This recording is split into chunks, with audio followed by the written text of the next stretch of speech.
the Daily Wisdom Podcast. How to Get What You Want, Part 7. Keep going. Your progress may be closer than it appears. Somewhere between deciding what you want and actually receiving it, enthusiasm encounters reality. The vision that once energized you begins requiring patience. The plan that looked straightforward develops complications. Progress becomes difficult to measure. Other responsibilities compete for your attention, and the results you expected within months begin taking years.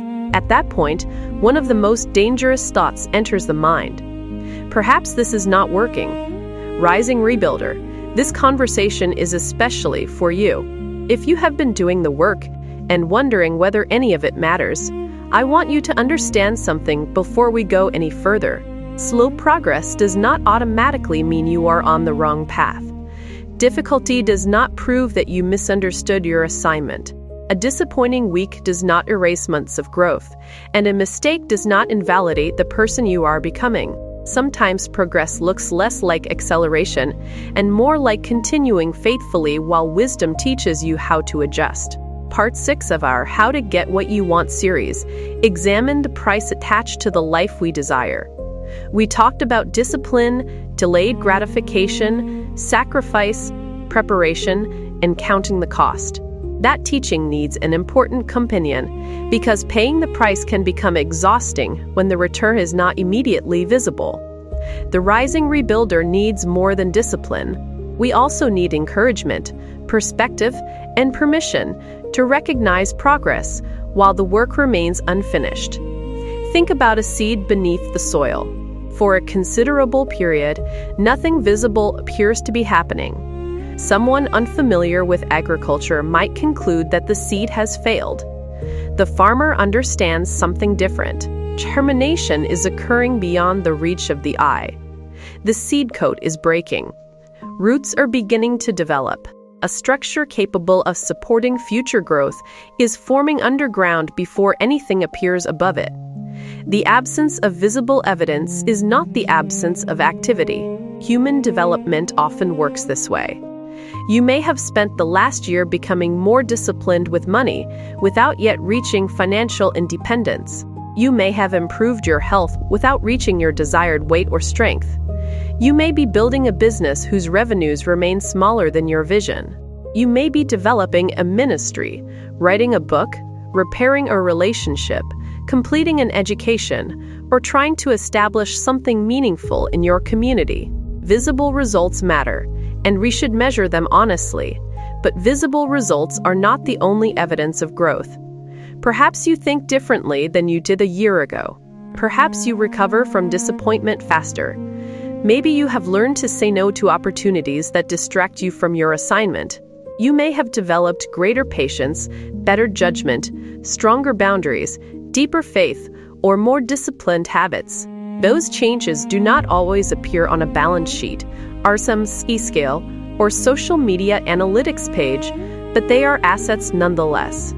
You are developing roots. Scripture gives us extraordinary examples of people whose visible results arrived long after their preparation began. Joseph received a dream while young, yet fulfillment did not follow the next morning.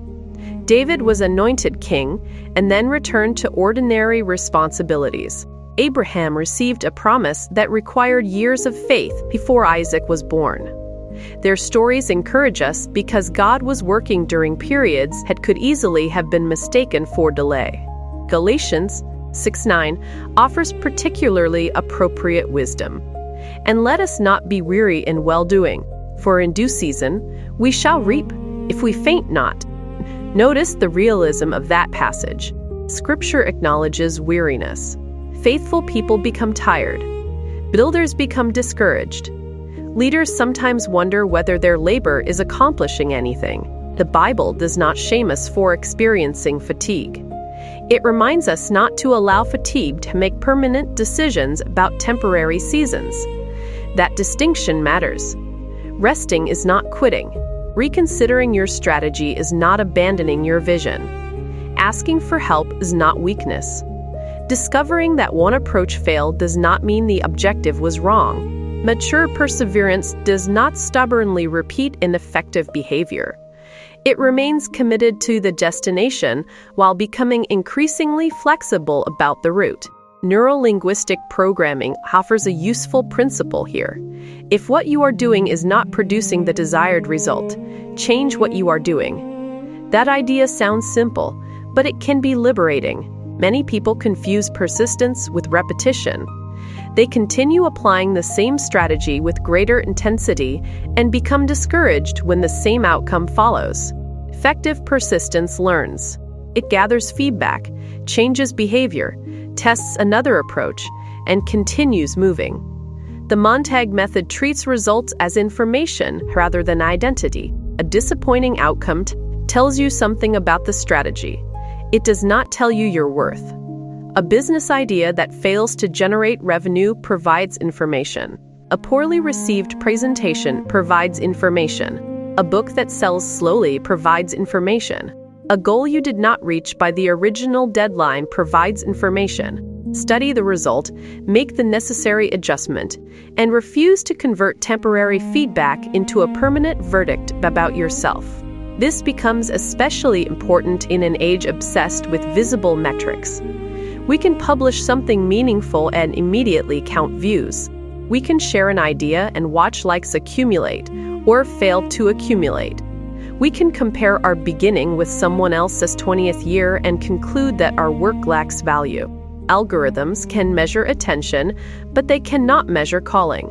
A small audience deeply transformed by an idea may ultimately produce greater impact than a large audience that merely scrolled past it.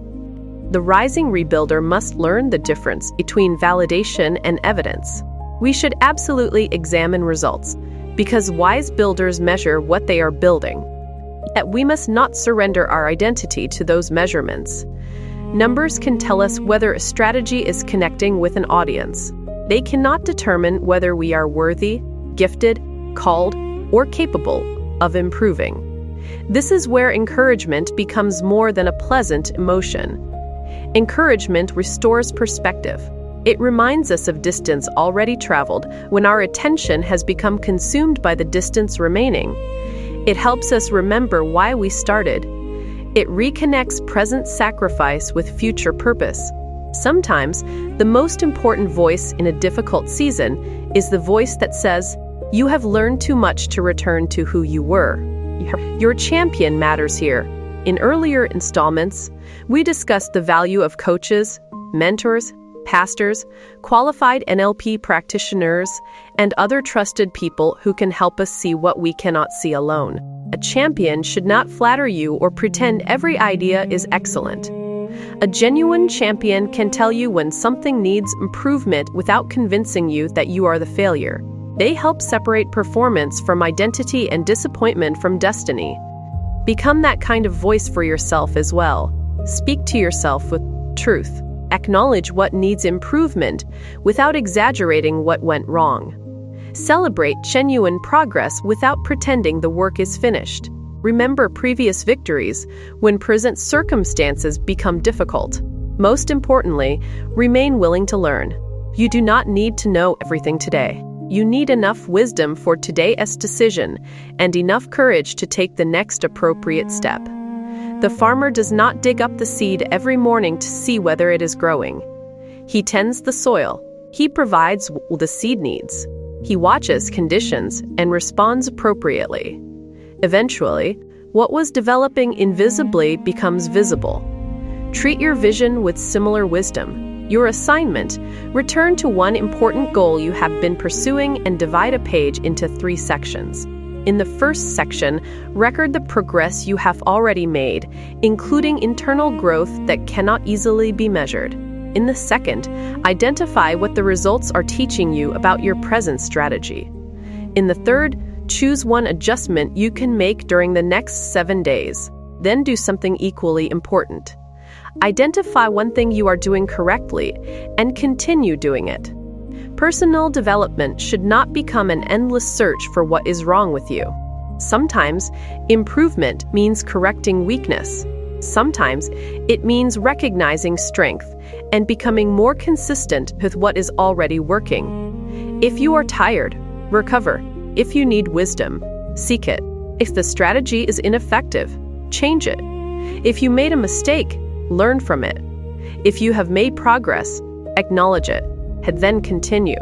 Your present chapter is not entitled to write the ending of your story. God may still be developing roots beneath soil that appears quiet. The skills you are learning, the relationships you are building, the wisdom you are gaining, and the character being formed may become essential to an opportunity you cannot presently see. Rising rebuilder, you do not need to manufacture certainty about everything that will happen next. Faith does not require knowing every detail of the journey. You can trust God, evaluate your results, improve your strategy, receive wise counsel, and take the next faithful step available to you. You have already survived seasons you once wondered whether you could endure. You have learned things you once did not know. You have become capable of things that once intimidated you. Do not overlook that evidence simply because the complete vision has not yet arrived. Keep building, not frantically, not blindly, not because somebody gave you a motivational slogan. Keep building because you have examined what you want. You have considered why you want it. You have confronted beliefs that could limit you. You have begun becoming the person capable of stewarding it, and you have counted the cost. Now allow patience, feedback, faith, and perseverance to participate in the process. Visit MX3 Motivational Books. Tomcom 4 books and resources created to support rising rebuilders who are renewing their thinking, strengthening their stewardship, and building lives capable of blessing families and communities. If you need a champion for your journey, consider working with a qualified coach, certified NLP practitioner, or hypnotherapy professional who can help you clarify outcomes, examine strategies, and remain accountable to meaningful change. Most importantly, do not despise the season when the roots are growing. The harvest may not be visible yet. Keep tending the soil. Every day, in every way, let us get better.